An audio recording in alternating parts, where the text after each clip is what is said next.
뭐야? 뭐가 들어있어? 열어봐. 낚시꾼들이 가방을 열어봅니다.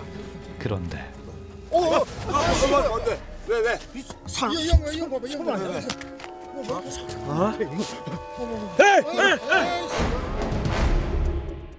한달에 30분 같이 살다가 너무 좋아했었는데 근데 기록이 아빠들이 자살을 많이 한다니까 혹시나 딴 마음이나 먹지 않을지. 한 달만 있으면 우리 세 식구 다 같이 함께 모여 살 수 있을 거야. 그때까지 힘내자. 어? 사랑해. 5년차 기러기 아빠 장민철.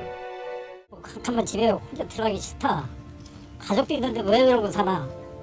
정말 죽고 싶다고. 괴로워했어요. 기러기 아빠 장민철이 실종되자 가족들은 모두 한국으로 돌아왔습니다.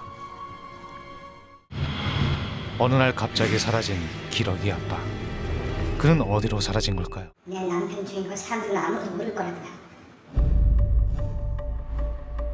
놀랍게도 아들이 지목한 아빠의 살해범은 엄마였습니다. 아들은 어쩌다 아빠를 살해한 범인이 엄마라는 충격적인 생각을 하게 된 걸까요? 우리는 단도직입적으로 물었습니다. 아드님이 남편분이 실종된 게 아니라 살해당했다고 생각을 하나 봐요. 네? 누구한테 살해를 당했다는 거예요? 그게 엄마가 그랬다고 생각을 하나 봐요. 네? 미국 생활에 적응하지 못하는 부인을 위해 장민철이 골프를 배워보라고 권유했다고 합니다. 그런데 골프를 배우기 시작하면서부터 다른 남자를 만나기 시작했다는 최영애. 외출이 잦아졌고 밤늦게 집에 들어오는 횟수도 많아졌다고 합니다.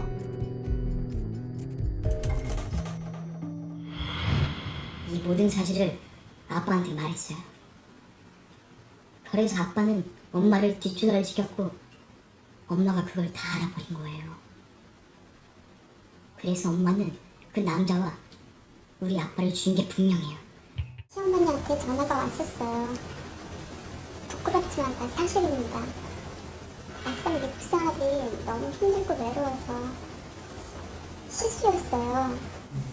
다 이미 지나간 일인데 그런데 이미 다 지나간 일 때문에 지 자식한테 남편이 살해했다는 그런 소리 듣는 심정이 어떤지 아세요? 물론 정상이 아닌 나이인 줄 알지만 너무 속상하네요. 내가 남자 만난 거 남편에 대한 복수심도 있거든요. 네? 복수심이요? 자신의 불륜 사실을 순순히 인정한 그녀는 우리에게 CD 하나를 건넸습니다. 여기 이게 뭡니까?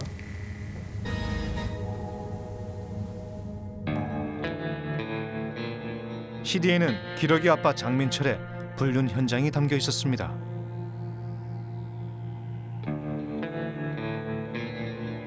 남편한테 여자가 있다는 사실을 우연히 알게 됐어요. 도저히 믿을 수가 없어서 신분 상태의 의뢰중에서 남자 뒷조사를 좀 해달라고 했어요. 하늘이 무너지는 것 같더라고요. 최영애가 이번에는 지난 1년간 남편과 주고받았던 문자를 우리에게 보여줬습니다. 아들이 아프다는 걸 알게 되면서 부부는 서로의 지난 잘못을 모두 덮기로 했다고 합니다. 그리고 가정을 지키기 위해 서로 노력한 결과 두 사람은 다시 예전처럼 사이가 좋아졌다고 했습니다. 우리는 급히 경찰서로 달려갔습니다. 기러기 아빠 장민철의 행방을 알고 있다는 목격자가 나타났기 때문입니다. 놀랍게도 목격자는 장민철의 매연녀였습니다. 어제는 경찰서로 찾아왔어요. 그 장민철 씨 마지막을 자신이 봤다 그러면서 이름은 나이는 40세. 장민철하고는 내연관계였다고요. 신수경의 증언을 바탕으로 실종 당일 장민철의 행적을 정리해보면 이렇습니다. 신수경이 장민철에게 연락받은 건 오전 10시경. 그날 샤워하고 나와서 커피 한 잔 하려고 하려고 하는데 오빠한테 문자가 왔어요. 저녁 8시 30분쯤 신수경은 장민철과 자주 낚시하러 가던 서해의 한 바닷가에 도착했습니다. 먼저 도착해 있던 장민철은 낚시 중이었습니다. 이런 날씨 무슨 낚시냐고 그랬죠. 근데 실은 할 말이 있어서 보였다고 그러더라고요. 아들이 있으니까 부인하고 다시 합치기로 했는데 자기를 계속 만나달라고 그러더라고요. 그래서 그건 아닌 것 같다고 그랬죠. 신수경은 자신을 붙잡는 장민철을 뿌리치고 서울에 올라가기 위해 차를 세우던 곳으로 갔습니다. 그런데 비명 소리가 들려서 놀라서 막 오빠인데 달려가 봤죠. 근데 파도가 너무 높아서 그냥 오빠가 빠져버렸더라고요. 제가 어떻게 할 새도 없이 그냥 휩쓸려 버려서 사람이 죽는다는 생각에 너무 무서웠어요.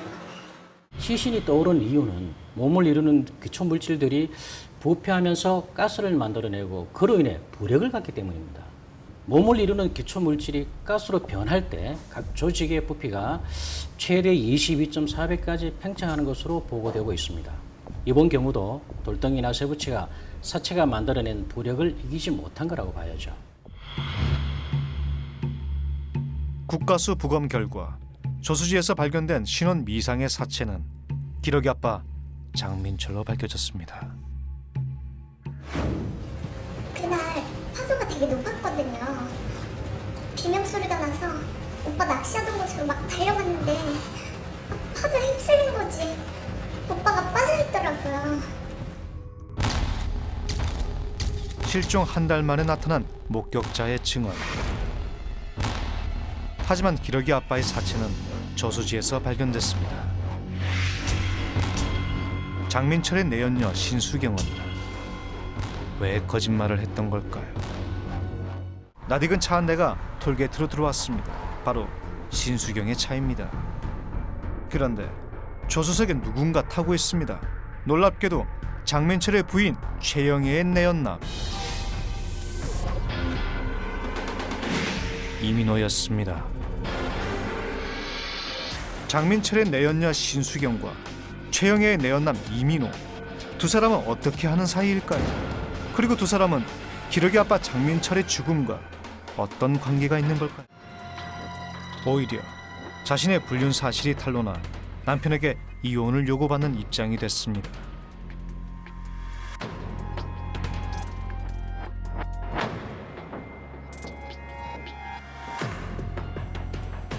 결국 최영애는 거액의 위자료 대신 남편의 보험금을 노리기로 계획을 바꿨습니다. 남편을 안심시킨 뒤 최영애는 내연남과 범행 장소를 미리 답사하는 등 치밀하게 범행을 준비했습니다. 보험회사의 의심을 피하기 위해서 범행 날짜도 1년 뒤로 미뤘습니다. 그리고 1년 뒤 세 식구가 함께 살기로 한 날짜를 한 달 앞두고 최영애는 내연남 이민호와 함께 계획했던 범행을 저질렀습니다. 3년 전부터 음료수를 미리 준비해놨다가 남편한테 줬습니다. 두 사람 근처에 숨어 있다가 남편이 쓰러지자 제가 그 차를 몰고 저수지로 갔습니다. 두 사람은 잠든 장민철을 가방에 넣고 돌을 가득 채운 후 영원히 떠오르지 않기를 바라며 저수지에 가방을 버렸습니다.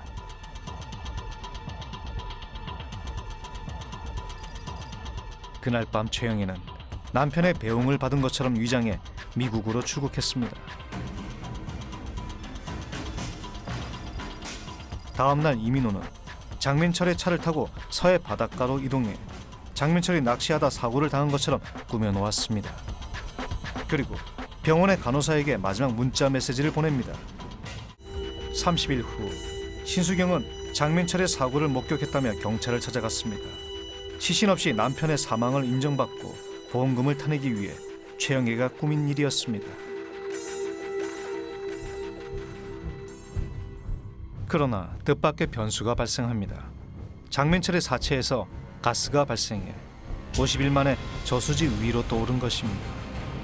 두 사람이 꿈꿨던 완전 범죄는 그렇게 만천하에 드러나고 말았습니다.